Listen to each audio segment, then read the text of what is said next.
Bueno, como ya vimos en la primera clase de cuello, dividíamos al cuello en tres regiones. En una región anterior, la cual va a estar subdividida a su vez en tres más. La primera es la región anterolateral del cuello, la región anterior del cuello, en donde vamos a encontrar aquí al hueso ioides y evidentemente a los músculos supra e infraioideos que se describirán posteriormente, y la región vertebral, ¿sí? Que aquí vamos a distinguir también algunos músculos estabilizadores de la columna cervical específicamente, y pues básicamente que vamos a encontrar en planos más profundos, ¿no? La región de la nuca, que va a comprender todos aquellos músculos que se encuentran en la parte posterior del cuello, desde el plano superficial. Si ustedes recuerdan, pues tenemos ahí una serie de músculos que inclusive se extienden hasta la región más alta de la espalda, del torso, como lo que es el trapecio, y que corresponde justamente al plano más superficial de esta región. Ahora, bueno, si profundizamos lo que habíamos dicho en la clase anterior, los músculos del plano anteroexterno o anterolateral, que es lo mismo, ¿sí? Podemos de manera práctica dividirlo en dos planos, ¿no? Uno superficial y uno más profundo.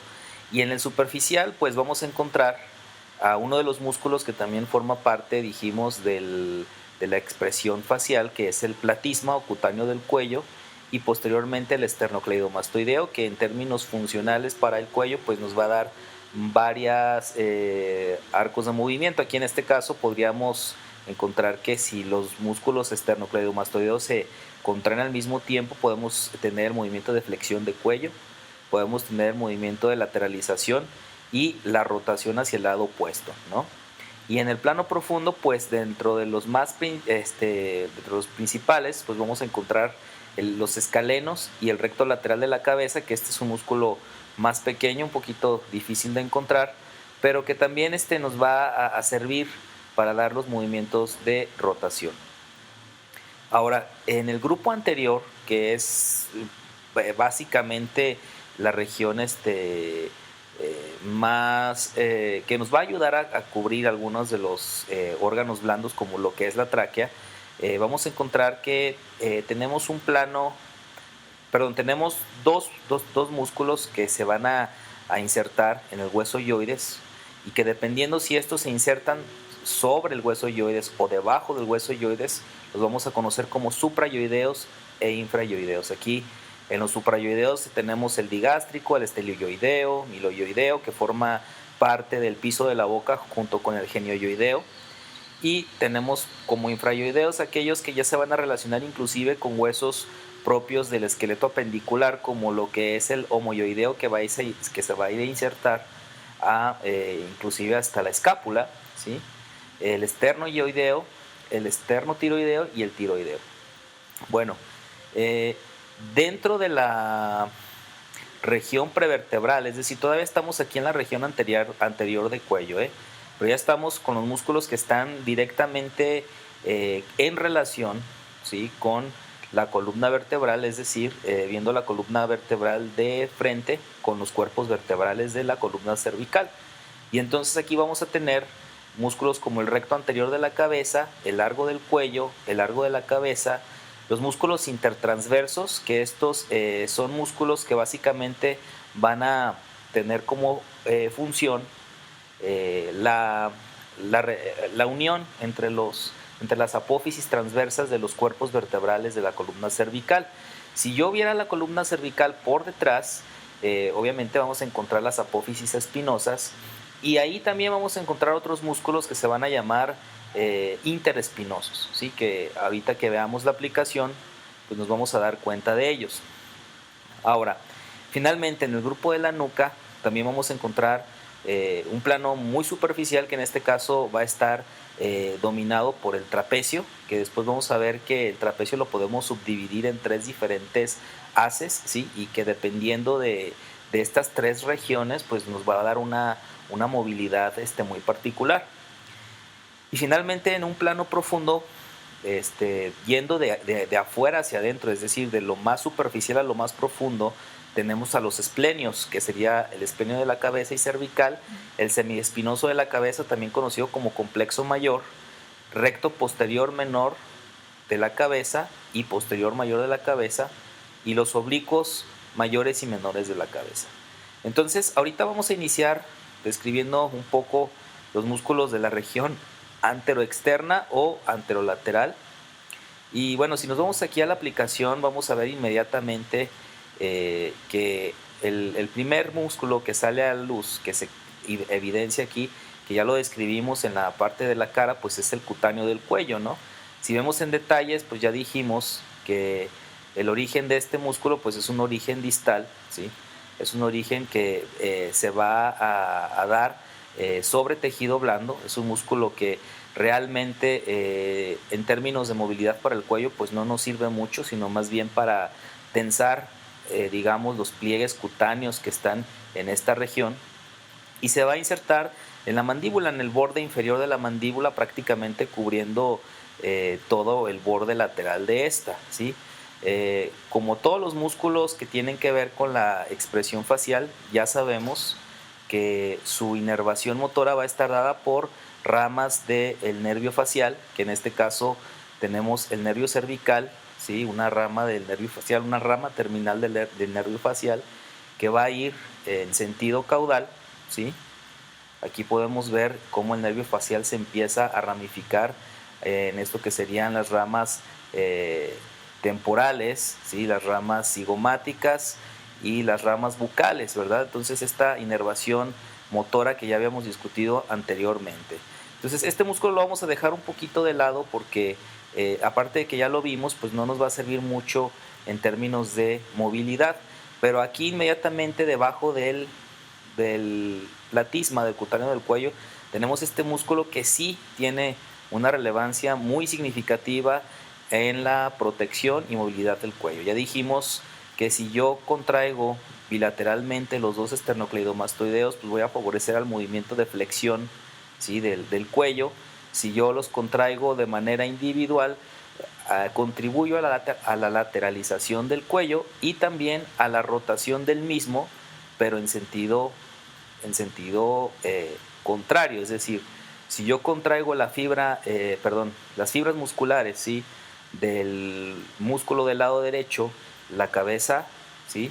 va a rotar hacia el lado opuesto, ¿sí? Si yo contraigo las fibras musculares del lado izquierdo o de este lado, ¿sí? el cuello va a rotar hacia el otro lado. Entonces, el músculo esternocleidomastoideo, además dijimos, va a ser un músculo rotador del lado opuesto. Entonces vamos a ver aquí los detalles de este músculo para reconocer qué es lo que nos arroja. Como pueden ver aquí, los orígenes están representados con unos pines de color rojo, y las inserciones van a estar dadas en color azul aquí arriba, ¿sí? Entonces básicamente este músculo tiene dos orígenes distintos, ¿sí? Que de hecho si lo vemos aquí nos lo va a decir otra vez. Esto me lo voy a brincar un poco porque ya lo vimos, pero aquí dice tenemos un origen doble, ¿sí? Un fascículo medial y otro fascículo lateral. El fascículo medial se va a insertar en el manubrio esternal, y el fascículo lateral en el borde interno de la clavícula, tal cual lo vemos aquí, justamente en el borde interno y superior de la clavícula, ¿de acuerdo? Entonces, con respecto a la inserción final, acuérdense que en el hueso temporal tenemos aquí una región mastoidea que revisamos en clase. Es una de las regiones que le dan una protección muy importante a las estructuras internas del oído, ¿sí? Además de que, como podemos ver ahorita, pues se sirve para inserciones musculares, en este caso para el esternocleidomastoideo. Aquí dice inserción temporal, que en este caso sería la región mastoidea. Y también nos reconoce aquí una segunda inserción, ¿sí? Que ya está dada sobre el hueso occipital y específicamente en la línea nucal del hueso occipital, ¿sí? En este caso, bueno, pues entonces nos dan una dimensiones bastante amplias, una anchura bastante amplia que le confiere a este músculo evidentemente una, un papel protagónico en el movimiento del cuello, ¿sí? Con respecto a la inervación, fíjense que aquí todavía vamos a tener implicados a algunos, vamos a tener implicado a uno de los nervios de los pares craneales, que en este caso va a ser el par craneal número 11. Y si recuerdan ustedes, el par craneal, perdón, número 11 corresponde al espinal accesorio, ¿sí? Y pues no nada más el espinal accesorio, de hecho aquí nos comenta la literatura que también está dada directamente por los nervios espinales raíces C1 y C2. Vamos a ver aquí en esta otra aplicación, vamos a retirar a ver si se puede, y nos vamos a quedar solo con el esternocleidomastoideo. Si se fijan, aquí tenemos una imagen un poquito más de alta definición, ¿sí? Y miren aquí cómo se alcanza a resaltar la inserción, el segundo fascículo. Aquí podemos destacar la línea nucal, ¿sí?, superior, que es donde se va a insertar el esternocleidomastoideo. Y si yo despliego la información, nos vamos a dar cuenta que la inervación principal sigue siendo el 11º par craneal. Sin embargo, también hay algunas fibras nerviosas de las raíces C1 y C2 que también proporcionan una inervación adicional, ¿sí? Con respecto a la vascularización, bueno, pues la vascularización va a estar dada por una rama, ¿sí?, de la arteria carótida, que en este caso ya la revisamos también. ¿Se acuerdan las arterias carótidas? Y yo aquí señalo, ¿sí? Voy a tener la carótida externa, y una de las ramas de la carótida externa va a ser la tiroidea superior, ¿sí?, que también va a conferirle al esternocleidomastoideo su irrigación, ¿sí? Ya en una clase anterior vimos cuáles son las ramas principales de las carótidas comunes, y sabemos que la carótida externa ya va a generar una irrigación a todos los músculos de la cara en algunas de sus ramas, ¿sí? Vamos a tener también, en este caso, como se puede ver aquí, contribuir también a la irrigación del esternocleidomastoideo. Entonces vamos a ver con respecto a los detalles, pues ya tenemos todo, ¿sí? Ya tenemos las inserciones, dijimos orígenes manubrio external y borde interno de la clavícula, y inserciones finales serán entonces apófisis mastoidea o región mastoidea del hueso temporal y línea nucal superior. Entonces, con respecto a la movilidad dijimos, ¿sí?, puede haber contribuir a la elevación de las costillas, aunque la función principal del del esternocleido no es la elevación, sino más bien generar movimientos a nivel del cuello. Y si se fijan, aquí puedo ver en las acciones musculares lo que les comentaba hace un momento. Si yo este músculo lo contraigo de manera simétrica, ¿qué iba a suceder? Pues flexión, ¿de acuerdo? Si yo lo contraigo de manera unilateral, ¿sí?, y hay que reconocer aquí que no nada más es el esternocleidomastoideo el que es responsable de la lateralización, sino porque luego vamos a ver que también músculos del plano más profundo son responsables de esto. Pero si yo contraigo las fibras por ejemplo, en este caso sería el lado derecho, pues voy a tener una lateralización hacia el mismo lado, o una lateralización ipsilateral, ¿no? Además, finalmente, a ver, por aquí vamos a ver otra función, que lo que les decía, fíjense, aquí dice rotación de la cabeza contralateral. Entonces dijimos, si yo contraigo este músculo, yo esperaría que la cabeza rotara hacia allá, ¿sí? Entonces vamos a comprobar la función. Y en efecto, aquí, por ejemplo, si la cabeza se está rotando hacia este lado, quiere decir que la fibra que se está contrayendo en este caso van a ser las de el músculo que está al lado opuesto, ¿sí? Entonces, aquí tenemos el esternocleidomastoideo.